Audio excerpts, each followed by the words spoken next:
This may be a terrible thing to say, but one of my least favorite people on the media today is Warren Buffett. I mean, they call him the Oracle of Omaha. And that's the problem. It's not that he's not possibly the best investment manager in history, or that he's not an extremely wealthy and intelligent person. It's that we as human beings throughout history tend to deify people. We want somebody to be God, to tell us everything, the ultimate truth. And there is nobody, at least normal people, that can do that. And that's the problem here. Warren Buffett got so popular because he's the second richest guy in the United States, outside of maybe some drug dealers or something. And he has been so successful, but that does not make him an expert on everything. And people are listening to him as if he understands everything, and he does not. Again, in my own firm, Dent Research, I'm the guy that understands long-term trends. That's what I do well. Do I manage people's money? No. I let Adam O'Dell, Rodney Johnson, Charles Sizemore, John Del Vecchio, Lance Gaitan do these sort of things. That's what they do. I am not a manager of money. That's a different discipline. Well, Warren Buffett may be one of the best stock pickers long-term in history, but it doesn't mean he understands politics or the economy. Now, though, he's on CNBC and major media, always being interviewed, asking what he thinks about everything. And he's just a good old guy from Omaha. And now he's like a rock star. And so he kind of gives his opinions on everything. I say that's irresponsible.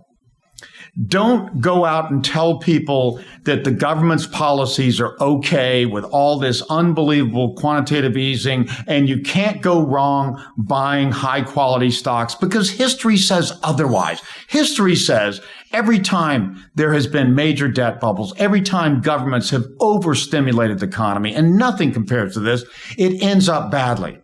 History says every generation sees a 12 to 14 year downturn in stocks that is 50 to 70% and as much as 80 to 90%. And those periods take 24 to 25 years to get back to even. So to tell people, especially near retirement today, that you can't go wrong buying high quality large cap stocks. Well, you know what the highest quality large cap stocks were in 1929? General Motors, Ford, and General Electric. And they got decimated over 90% and took 25 years to get back to even. Manhattan, New York real estate, the highest quality real estate market in the world in 1929, took 25 years to get back to even after going down 61%. So this is not true. And again, Warren Buffett, intelligent, knows what he's talking about in stocks. It doesn't mean he understands economic trends or even history.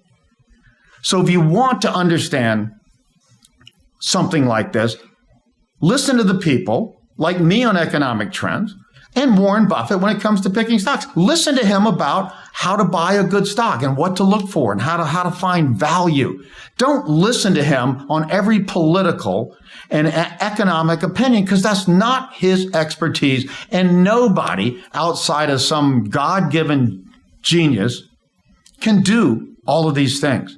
So I'm telling people today, the person not to listen to is Warren Buffett when it comes to economic trends. He has become a cheerleader for the government, saying what they're doing is the right policy and everything's okay. Oh, you mean they printed $15 trillion out of thin air to stimulate an economy, and that's okay? Trump just cut taxes when profits of companies like his and corporations around the world are the highest as a percentage of GDP in history, and that's okay? It's not okay. What's happening in the economy is the worst of not okay. And again, listen to Warren when it comes to picking stocks. Do not listen to him on the economy, and do not listen to most economists and politicians, because most people do not have a clue of what's going on today. And this is the most dangerous time in human history, at least since the early 1930s. Listen to me on this.